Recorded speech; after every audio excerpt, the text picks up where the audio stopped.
Tess of the d'Urbervilles by Thomas Hardy. Chapter 21. There was a great stir in the milk-house just after breakfast. The churn revolved as usual, but the butter would not come.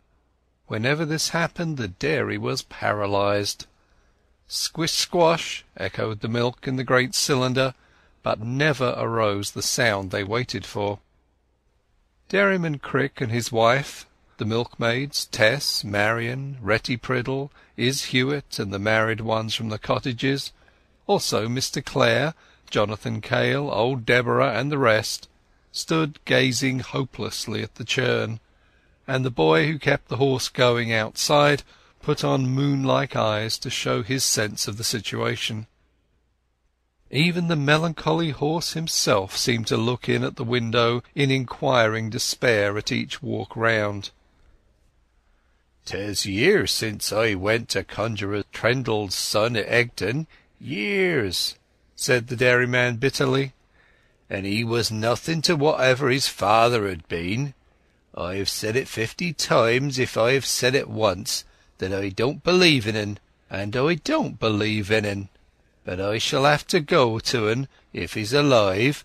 But yes, I shall have to go to en if this sort of thing continues." Even Mr Clare began to feel tragical at the dairyman's desperation.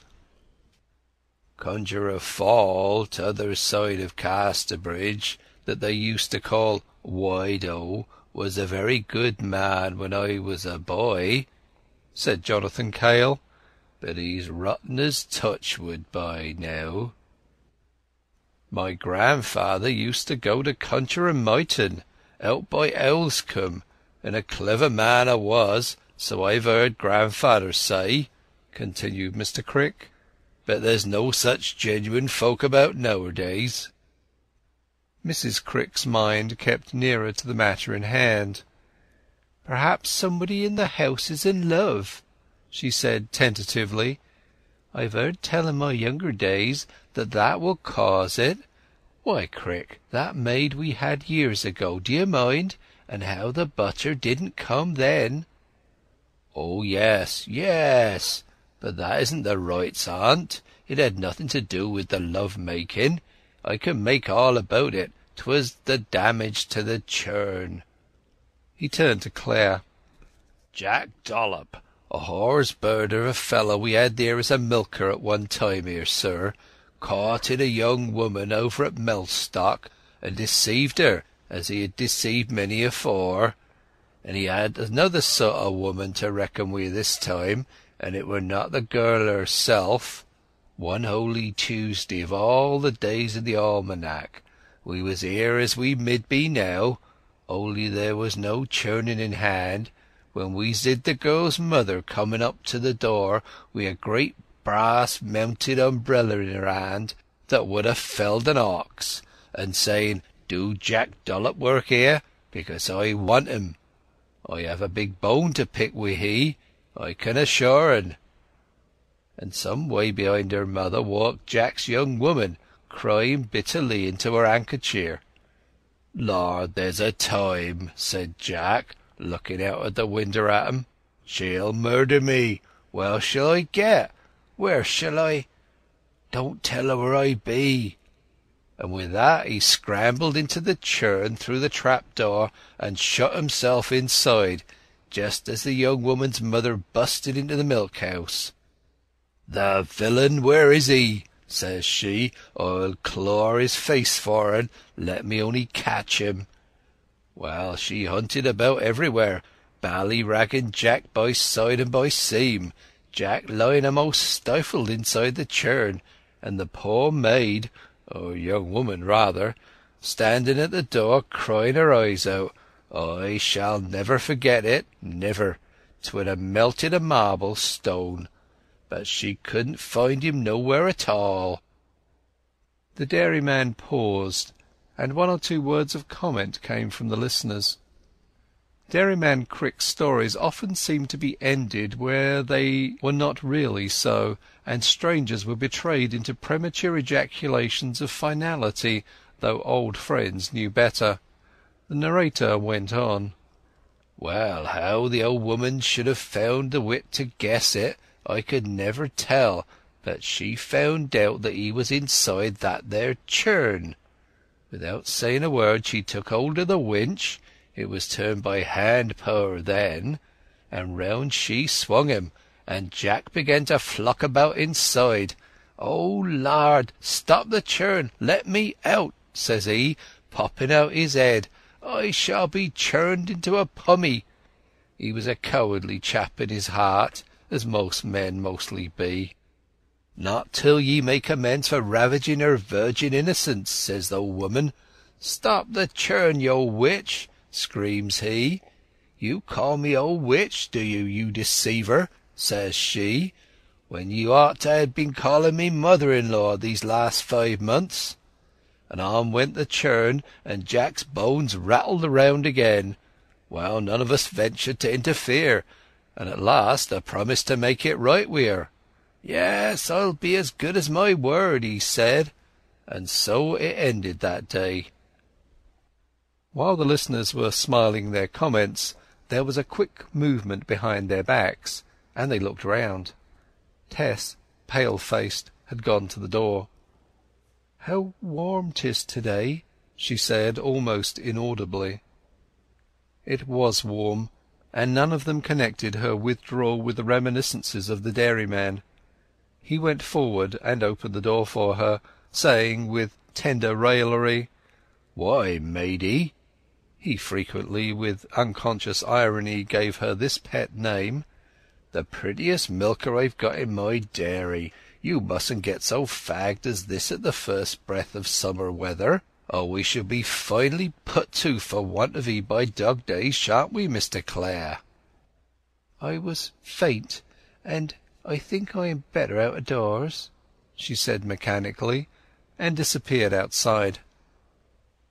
Fortunately for her, the milk in the revolving churn at that moment changed its squashing for a decided flick-flack. "'Tis coming!" cried Mrs. Crick, and the attention of all was called off from Tess. That fair sufferer soon recovered herself externally, but she remained much depressed all the afternoon.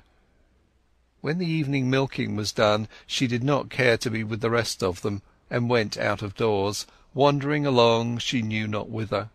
She was wretched, oh, so wretched, at the perception that to her companions the dairyman's story had been rather a humorous narration than otherwise. None of them but herself seemed to see the sorrow of it. To a certainty, not one knew how cruelly it touched the tender place in her experience. The evening sun was now ugly to her, like a great inflamed wound in the sky. Only a solitary, cracked-voiced reed sparrow greeted her from the bushes by the river, in a sad, machine-made tone, resembling that of a past friend whose friendship she had outworn. In these long June days the milkmaids, and indeed most of the household, went to bed at sunset or sooner, the morning work before milking being so early and heavy at a time of full pails.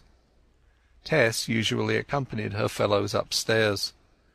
To-night, however, she was the first to go to their common chamber, and she had dozed when the other girls came in. She saw them undressing in the orange light of the vanished sun, which flushed their forms with its colour. She dozed again, but she was reawakened by their voices, and quietly turned her eyes towards them. Neither of her 3 chamber companions had got into bed. They were standing in a group in their nightgowns, barefooted, at the window, the last red rays of the west still warming their faces and necks, and the walls around them. They were watching somebody in the garden with deep interest, their 3 faces close together, a jovial and round one, a pale one with dark hair, and a fair one whose tresses were auburn. "Don't push, you can see as well as I," said Retty, the auburn-haired and youngest girl, without removing her eyes from the window. "'Tis no use for you to be in love with him any more than me, Retty Priddle," said jolly-faced Marian, the eldest, slyly. His thoughts be of other cheeks than thine." Retty Priddle still looked, and the others looked again. "There he is again!" cried Izz Huett, the pale girl with dark damp hair and keenly cut lips. "You needn't say anything, Izz," answered Retty, "for I zid you kissing his shade." "What did you see her doing?" asked Marian. "Why, he was standing over the whey tub to let off the whey, and the shade of his face came upon the wall behind, close to Izz, who was standing there filling a vat. She put her mouth against the wall and kissed the shade of his mouth. I zid her, though he didn't." "Oh, Izz Huett!" said Marian. A rosy spot came into the middle of Izz Huett's cheek. "Well, there was no harm in't," she declared with attempted coolness. "And if I be in love wi' en, so is Retty too, and so be you, Marian, come to that." Marian's full face could not blush past its chronic pinkness. "I?" she said. "What a tale! Oh, there he is again! Dear eyes, dear face, dear Mr. Clare! There, you've owned it!" "So have you, so have we all," said Marian, with the dry frankness of complete indifference to opinion. "It is silly to pretend otherwise amongst ourselves, though we need not own it to other folks. I would just marry en to-morrow." "So would I, and more," murmured Izz Huett. "And I too," whispered the more timid Retty. The listener grew warm. "We can't all marry him," said Izz. "We shan't, either of us, which is worse still," said the eldest. "There he is again." They all three blew him a silent kiss. "Why?" asked Retty quickly. "Because he likes Tess Durbeyfield best," said Marian, lowering her voice. "I have watched him every day, and have found it out." There was a reflective silence. "But she don't care anything for en?" at length breathed Retty. "Well, I sometimes think that too."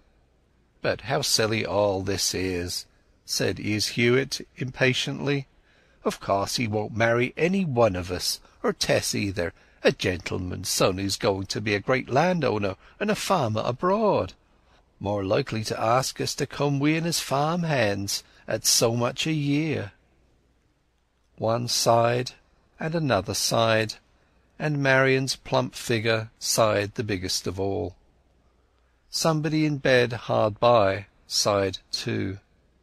Tears came into the eyes of Retty Priddle, the pretty red-haired youngest, the last bud of the Paradells, so important in the county annals.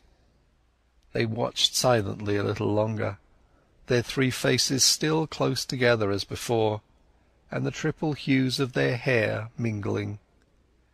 But the unconscious Mr. Clare had gone indoors, and they saw him no more, and the shades beginning to deepen, they crept into their beds. In a few minutes they heard him ascend the ladder to his own room. Marian was soon snoring, but Izz did not drop into forgetfulness for a long time. Retty Priddle cried herself to sleep. The deeper passioned Tess was very far from sleeping even then. This conversation was another of the bitter pills she had been obliged to swallow that day. Scarce the least feeling of jealousy arose in her breast. For that matter, she knew herself to have the preference. Being more finely formed, better educated, and, though the youngest except Retty, more woman than either, she perceived that only the slightest ordinary care was necessary for holding her own in Angel Clare's heart against these her candid friends. But the grave question was, ought she to do this? There was, to be sure, hardly a ghost of a chance for either of them, in a serious sense, but there was, or had been, a chance of one or the other inspiring him with a passing fancy for her, and enjoying the pleasure of his attentions while he stayed there. Such unequal attachments had led to marriage, and she had heard from Mrs. Crick that Mr. Clare had one day asked, in a laughing way, what would be the use of his marrying a fine lady, and all the while 10,000 acres of colonial pasture to feed, and cattle to rear, and corn to reap. A farm woman would be the only sensible kind of wife for him, and whether Mr Clare had spoken seriously or not, why should she, who could never conscientiously allow any man to marry her now, and who had religiously determined that she would never be tempted to do so, draw off Mr Clare's attention from other women for the brief happiness of sunning herself in his eyes while he remained at Talbothays? Chapter 21